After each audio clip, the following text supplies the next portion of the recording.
BNI, I'll begin by asking you, USISPF is leading the largest US industry delegation ever to this AI summit that India is holding, and this is the first time that a summit is being held in a global south country, in a developing country.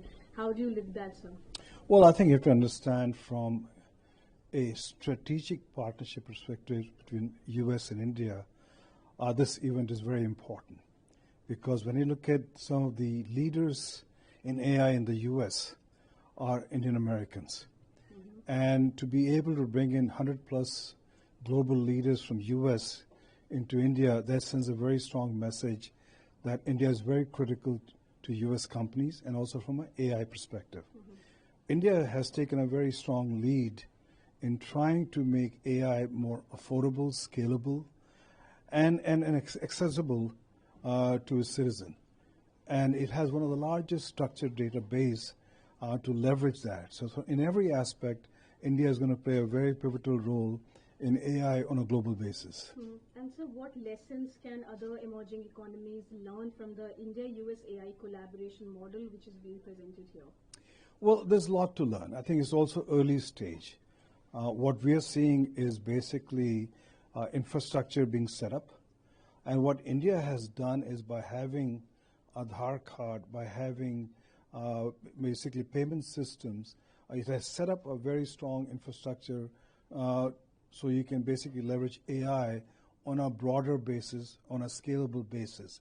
I think the message to the rest of the world, especially Global South, is look at how India has been able to provide digital infrastructure to citizens, not only just from a payment perspective, but also leveraging AI in the future.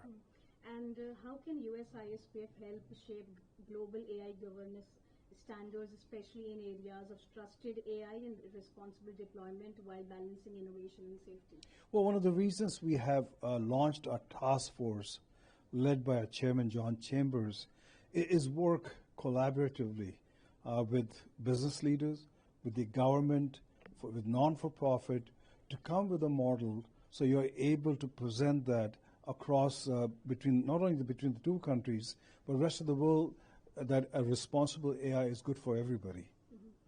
The summit is being held from today till 20th, sir, and will be a milestone for Global South leadership in AI. What outcomes would you consider a success for USISPF's engagement at the India AI Summit, and how should they shape AI policy agenda over the next years to come? Well, you have to understand the success has not to be seen by short term in 24 hours, 48 hours, because AI is so strategic. If you don't manage it right, it can go also in a negative way. So it is important that companies and governments sit down together and look at what's responsible AI. It should not go into what I call as the digital feudal system, where you have few companies controlling AI from a global basis. So it is important that we are able to make it accessible, benefiting the community, benefiting the citizens. And I think that's where the direction should be. Don't expect quick results in 24 hours or 48 hours. This will have an impact which is mid to long term. The two countries recently announced the free trade agreements. How do you look at that first? Oh, it's very positive. You have to understand that India's largest trading partner is the United States. You have a $200 billion goods trade. We like to see this going up to $500 billion. The current basically structure put together is going to help Indian companies, especially companies which are on the labor-intensive area like gem and jewelry, garment, others. They can manage and basically expand into the U.S. market. So I think it's a tremendous opportunity for the SMEs in India to leverage the U.S. market. Last question, sir. How do you envision the India-US partnership evolving in areas such as foundational research, startups, and infrastructure over the next 5 years? So when you look at startup, 90% of the VC funding is coming from the U.S. And so it is important that we keep on looking at that and keep on encouraging the VC funds coming into the U.S., into India itself. That's critical. On the infrastructure side, I think you are seeing companies like Google announcing $15 billion AI center. You look at Microsoft.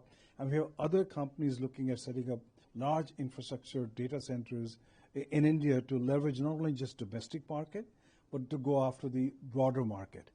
I think the strength of India is going to be leveraging the application side. That's going to be very critical because I would say the boat has really passed as far as the hardware goes from chip design perspective. Yes, we're designing most of the chip, but manufacturing the high-end graphic chips is going to be a challenge. So I think the strength of India is moving from software to application development. I think that's where you'll see Indian companies flourish and go after the global market. Perfect. Thank you, Dr. Aghi. Thank you very much for speaking with ANI, and we look forward to all the presentation that would be done here. Well, thank you very much. Thank you.